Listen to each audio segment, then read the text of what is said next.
Good morning student. Online classes में Vinayak school की ओर से आप सबका स्वागत है। आज हम गद्य में प्रेमचंद पढ़ेंगे। प्रेमचंद ने दो बेलों की कथा का जो है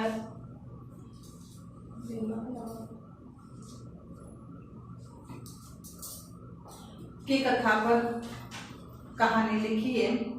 दो बैलों की कथा। जो पशु होते हैं उनमें भी प्रेमत्व की भावना होती है।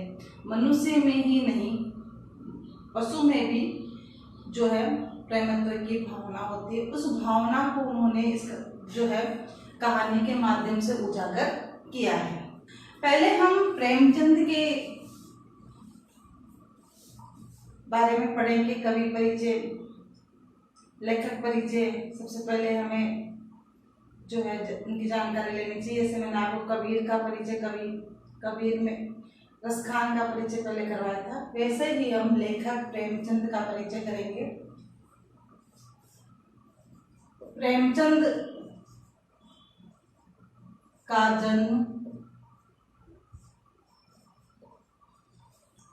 1880 ईस्वी में लम्ही नामक गांव में हुआ।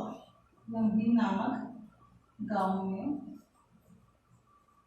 हुआ। प्रेमचंद का जन्म कब हुआ? 1880 में। और बनारस में है लम्ही गांव। कहाँ है बेटे? बनारस में है ये। बनारस के लम्ही गांव में हुआ। इनका जो मूल नाम है वो धनपत राय था।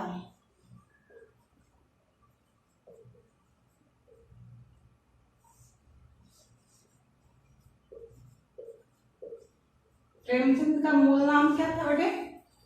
धनपत राय था। प्रेमचंद का बचपन अभाव में बीता और शिक्षा जो है उन्होंने बीए तक ही कर पाई, बीए तक ही प्राप्त कर पाई। उन्होंने शिक्षा विभाग में नौकरी की, परंतु असहयोग आंदोलन में सक्रिय रूप से भाग लेने के कारण उन्होंने अपनी सरकारी नौकरी का जो है त्याग कर दिया, त्याग पत्र दे दिया उसे, और लेखन कार्य के प्रति पूरी तरह से समर्पित हो गए। और लेखन कार्य के प्रति पूरी तरह से समर्पित हो गए थे। लेखन कार्य से उन्हें क्या था? प्रेम था। इसीलिए इनका नाम रखा प्रेमचंद। पहले क्या नाम था इनका? धनपत राय। मूल नाम क्या है? 1936 में इस कथाकार का देहांत हो गया। 1936 में क्या हुआ? इनका देहांत हुआ। प्रेमचंद की जो कहानियां हैं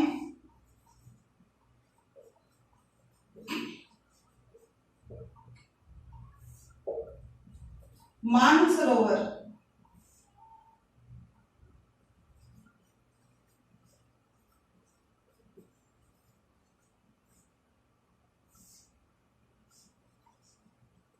के 8 भागों में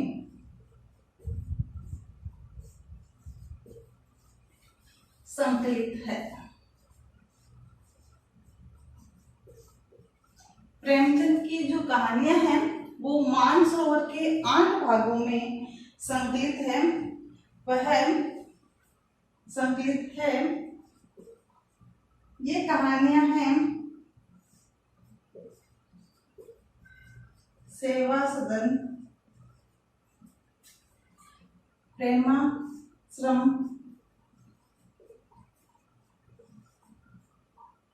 रंगभूमि,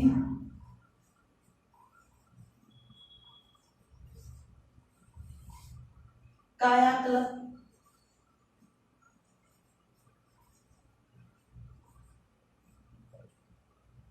निर्मला,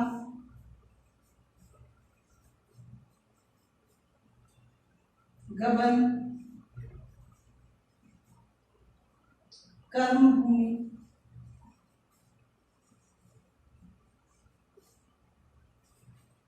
गोदाम। ये क्या है बेटे?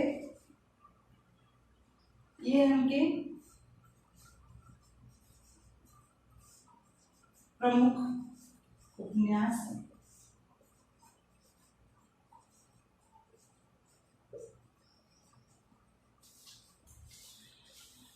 प्रेमचंद की कहानियां मानसरोवर के 8 भागों में संकलित है और प्रेमचंद के जो उपन्यास है वो सेवा सदन, प्रेमाश्रम, रंगभूमि, कायाकल्प, निर्मला, गबन, कर्मभूमि और गोदान, ये इनके प्रमुख जो है उपन्यास है। और इनकी पत्रिकाएं भी रही है, इन्होंने पत्रिकाओं का भी संपादन किया।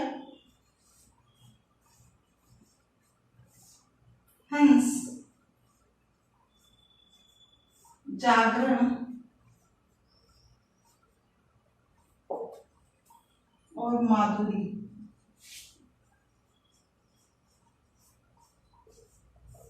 आदि इनकी क्या रही है? पत्रिकाएं है। इसके अलावा कथा साहित्य के अतिरिक्त जो है प्रेमचंद ने निबंध एवं अन्य प्रकार के गद्य लेखन भी लिखे हैं, निबंध भी लिखे हैं। और गांव और शहर के परिवेश को देखा जिसकी अभिव्यक्ति उनकी कथा साहित्य में मिलती है। उन्होंने मजदूरों, किसानों की दयनीय स्थिति को जो है, दलितों की का शोषण है और समाज में स्त्री की जो है दुर्दशा है, स्वाधीनता आंदोलन आदि को जो है अपनी कहानियों के द्वारा, अपने उपन्यास के द्वारा उन्होंने जो है उनकी व्यथा को चित्रित किया है। प्रेमचंद ने समाज में स्त्री की दुर्दशा को बहुत अच्छी तरह से जो है चित्रित किया। प्रेमचंद कथा साहित्य का संसार बहुत ही व्यापक है, उसमें मनुष्य नहीं पशु पक्षियों को भी बहुत अद्भुत आत्मीयता मिलती है। बड़ी से बड़ी बात को सरल भाषा में सीधे और संक्षेप में कहना प्रेमचंद के लेखन की प्रमुख विशेषता रही है। उनकी भाषा जो है एकदम सरल है, सजीव एवं मुहावरेदार है तथा उन्होंने लोक प्रचलित शब्दों का प्रयोग बड़ी कुशलता पूर्वक किया है। दो बेलों की कथा प्रेमचंद की इस कहानी में प्रेमचंद ने कृषक समाज और पशुओं के भावात्मक संबंध का वर्णन किया है। इस कहानी में उन्होंने ये भी बताया है कि स्वतंत्रता सहज में नहीं मिलती, उसके लिए बार बार संघर्ष करना पड़ता है। इस प्रकार परोक्ष रूप से ये कहानी आजादी के आंदोलन की भावना से जुड़ी है। इसके साथ इस कहानी में प्रेमचंद के पंचतंत्र और हितोपदेश की कथा परंपरा का उपयोग और विकास किया गया है। दो बेलों की कथा, आज हम ये कहानी पढ़ेंगे प्रेमचंद की, जो अपनी पाठ्य पुस्तक क्षितिज के पेज नंबर 5 पर अंकित है। यहाँ से प्रारंभ होती है, पेज नंबर 5 सभी बच्चे निकालिए अपनी क्षितिज पाठ्य पुस्तक। दो बैलों की कथा। जानवरों में गधा सबसे ज्यादा बुद्धिहीन समझा जाता है। गधे को हम सबसे कम बुद्धिमान समझते हैं, बुद्धिहीन समझते हैं। हम जब किसी आदमी को परले दर्जे का बेवकूफ कहना चाहते हैं तो उसे कहते हैं ये तो गधा है। क्या कहते हैं? गधा कहते हैं। गधा सचमुच बेवकूफ है या उसके सीधेपन, उसकी निरापद सहिष्णुता ने उसे ये पदवी दे दी है। उसके सीधेपन ने उसको क्या दे दी? ये पदवी दे दी है। उसको बोझ होता रहता है। इसलिए इसका निश्चय नहीं किया जा सकता। गाय सिंह मारती है, ब्याई हुई गाय तो अनायास ही सिंहनी का रूप धारण कर लेती है। ब्याई हुई गाय होती है वो तो अपने सिंह से मारती है, पैर से मारती है। कुत्ता भी बहुत गरीब जानवर है, कुत्ते को गरीब जानवर कहा है, गधे को सीधा या बेवकूफ जानवर कहा है। लेकिन कभी कभी उसे भी क्रोध आ ही जाता है। कुत्ते को भी सीधा है, गरीब जानवर है, लेकिन उसको भी कभी कभी क्रोध आ ही जाता है। किंतु गधे को कभी क्रोध करते नहीं सुना न देखा है। जितना चाहो गरीब को मारो, आप बोझा ढोगे, वजन के मारे वो चल नहीं पाता, आप उसको मारे जाओ, जितना चाहो उसको मारो, चाहे जैसी खराब सड़ी हुई घास उसके सामने डाल लो, बेचारा चुपचाप खा लेगा। उसके चेहरे पे कभी असंतोष की छाया नहीं दिखाई देती है। इतना सीधा होता है। वैशाख में चाहे एक आध बार कुलेल कर लेता हो, पर हमने तो उसे कभी खुश होते नहीं देखा, कदे तो कभी खुश होते हुए नहीं देखा। उसके चेहरे पे एक विषाद स्थायी रूप से छाया रहता है। सुख दुख हानि लाभ किसी भी दशा में उसे बदलते नहीं देखा, एक ही रूप में नजर आता है। ऋषि मुनियों के जितने गुण हैं वे सभी उसमें पराकाष्ठा को पहुंच गए हैं। मेहनती है, सीधा है, सहिष्णु है और सहन शक्ति है। ये सब पराकाष्ठा जो ऋषि मुनियों में गुण होते हैं, वो सारे गुण किसमें है बेटे? गधे में है। फिर आदमी उसे बेवकूफ क्यों कहता है? केवल उसके सीधेपन का फायदा उठाकर उसे लोग क्या कहते हैं? बेवकूफ कहते हैं। सद्गुणों का इतना अनादर कहीं नहीं देखा। कदाचित सीधापन संसार के लिए उपयुक्त नहीं है। देखिए ना, भारतवासियों की अफ्रीका में क्या दुर्दशा हो रही है। क्यों अमेरिका में उन्हें घुसने नहीं दिया जाता? बेचारे शराब नहीं पीते, 4 पैसे कुछ समय के लिए बचा कर रखते हैं, जी तोड़कर काम करते हैं, किसी से लड़ाई झगड़ा नहीं करते, 4 बातें सुनकर गम खा जाते हैं, फिर भी बदनाम कहा जाता है। वे जीवन के आदर्श को नीचा करते हैं। अगर वे ईंट का जवाब पत्थर से दे, पत्थर से देना जब वह सीख जाए तो शायद सभ्य कहलाने लगे। हमेशा आदमी के सीधेपन का फायदा उठाया जाता है। अगर आदमी में थोड़ी सी कड़काई, थोड़ी सी बुद्धिमानी, चंचलता नहीं हो तो उसे आदमी बेवकूफ ही समझता है। जापान की मिसाल सामने है। एक ही विजय ने उसे संसार के सभ्य जातियों में गण्य बना दिया। लेकिन गधे का एक छोटा भाई और भी है, उससे थोड़ा कम गधा है, वो है बेल। कौन है? बेल। थोड़ा सा कम गधा है, यानी कि कभी कभार बेल मार लेता है, गधा तो मारता भी नहीं है। बाकी गधे की तरह वो भी बोझ ढोता रहता है। जिसका अर्थ हम गधे का प्रयोग करते हैं, उसी से मिलते जुलते अर्थ में बछिया के ताऊ का भी प्रयोग करते हैं। बछिया का ताऊ भी कहते हैं बेल को।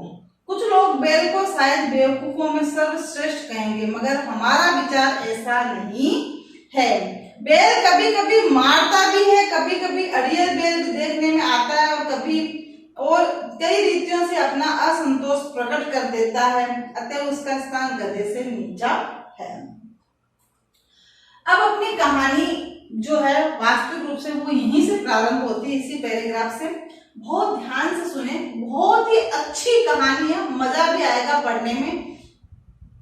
जूरी काछी, ये क्या है? जूरी काछी बेल का मालिक है, उसका नाम है। जूरी काछी के दोनों बेलों के नाम थे हीरा और मोती। क्या नाम थे? जूरी काछी के पास 2 बेल थे, उनका नाम था हीरा और मोती। दोनों पछाई जाति के थे। बेलों की भी जाति होती है, तो दोनों बेल कौन सी जाति के थे? पछाई जाति के। देखो छोटा प्रश्न बन गया है, जूरी काछी के 2 बेलों का नाम या हीरा और मोती के मालिक का नाम? जूरी काछी। और हीरा और मोती दोनों कौन सी जाति के थे? पछाई जाति के। काम में चौकस, दिल में ऊंचे, दिल में ऊंचे शरीर से हष्टपुष्ट। बहुत दिनों साथ रहते रहते दोनों में भाईचारा हो गया। दोनों आमने सामने या आसपास बैठे हुए एक दूसरे से मुख भाषा में विचार विमर्श करते हैं। मुख भाषा में बोल तो सकते नहीं, मुख भाषा में जो है विचार विमर्श करते। एक दूसरे की मन की बात कैसे समझ हम नहीं कह सकते, अवश्य उनमें कोई ऐसी गुप्त शक्ति थी जिससे एक दूसरे की बात समझ सकते। जैसे जीवों में श्रेष्ठता का दावा करने वाला मनुष्य वंचित है। दोनों एक दूसरे को चाट कर सूंघ कर प्रेम प्रकट करते। कभी कभी दोनों सींग से सींग मिलाकर की भी क्या करते, विग्रह के नाते से नहीं, केवल विनोद के भाव से, आत्मीयता के भाव से, जैसे दोनों में घनिष्ठता है, धोल धप्पा होने लगता। बिना दोस्ती कुछ घुसपुसी, कुछ हल्की सी रहती, ज्यादा विश्वास नहीं किया जा सकता। जिस वक्त दोनों बैल हल गाड़ी से में जोते जाते, गर्दन हिला हिला कर चलते, उस वक्त यही चेष्टा होती कि ज्यादा से ज्यादा बोझ मेरी गर्दन पे रहे। दोनों आपस में भाई की तरह रहते थे। जब काम करते तो हीरा सोचता मोती पे वजन नहीं पड़े, मोती सोचता हीरे पर वजन नहीं पड़े। इस तरह से ये काम करते थे। दिन भर के बाद दोपहर संध्या को दोनों खोलते तो एक दूसरे को चाट कर, सूंघ कर, चुट कर थकान मिटा लेते। नाद जो होता है घास डालने का जो पत्र ये बना होता है ना, उसमें नाद में खली भूसा पड़ जाने के बाद दोनों साथ उड़ते, नाद में मुंह डालते, साथ ही बैठते। एक मुंह हटा लेता तो दूसरा भी मुंह हटा लेता, कहता मैं भी नहीं खाऊंगा। इतनी गहरी दोस्ती थी हीरा और मोती में। तो आज हम जो है हीरा मोती की प्रेमत्व की जो भावना है और अपने मालिक के प्रति, एक दूसरे के प्रति, उसमें जो है, अब मैं आपको गृह कार्य में 5 या 7 प्रश्न दूंगी। ये कहानी कल हम दोहरान करते हुए आगे बढ़ेंगे। इस कहानी में काफी लंबी कहानी है, 3 भाग में है कहानी, तो हम इस कहानी को पढ़ने में लगभग हमें 5-7 दिन लग जाएंगे।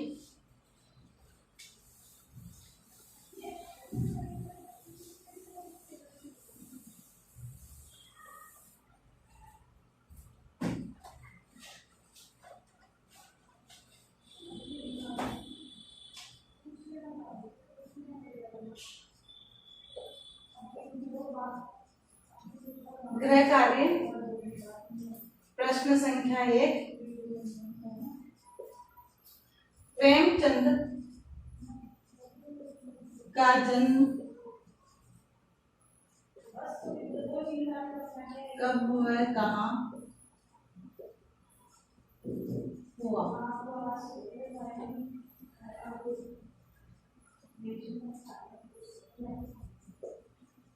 प्रेमचंद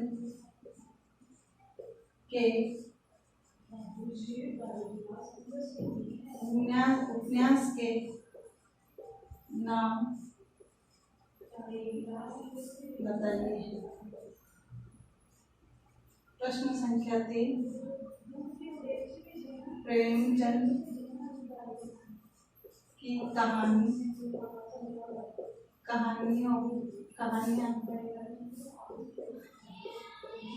कितने भागों में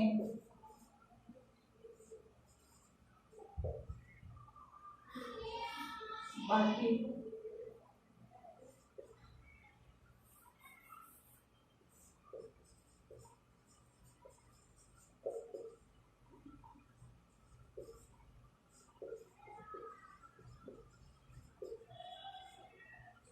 प्रश्न संख्या 4।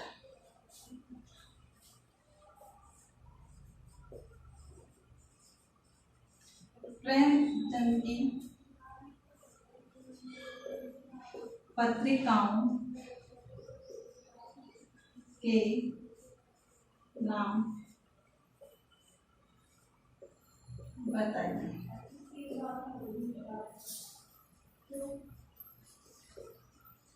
ये प्रश्न आपको जो है गृह कार्य में करना है। प्रेमचंद प्रेमचंद की जो है जन्म कब और कहाँ हुआ? 1880 में बनारस के लम्ही गांव में हुआ। प्रेमचंद के जो उपन्यास हैं वो उपन्यास सेवा सदन, प्रेम सम, रंगभूमि, कायाकल्प, निर्मला, गबन, कर्मभूमि, ये इनके उपन्यास है। और इनकी जो कहानी है वो है कहानी मानसरोवर को 8 भागों में, कितने भागों में बांटा है? 8 भागों में बांटा गया है। और प्रेमचंद की जो पत्रिकाएं हैं वो है हंस, जागरण और माधुरी। तो इनकी पत्रिकाओं के नाम लिखने हैं। इस तरह से हमें कवि परिचय, और इसमें 5वां प्रश्न है वो इनका देहांत है कि प्रेमचंद का देहांत कब हुआ?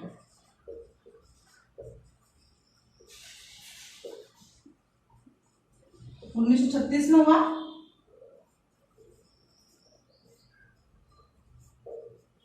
ये 5 प्रश्न आपको अपनी अभ्यास पुस्तिका में करने हैं। Thank you.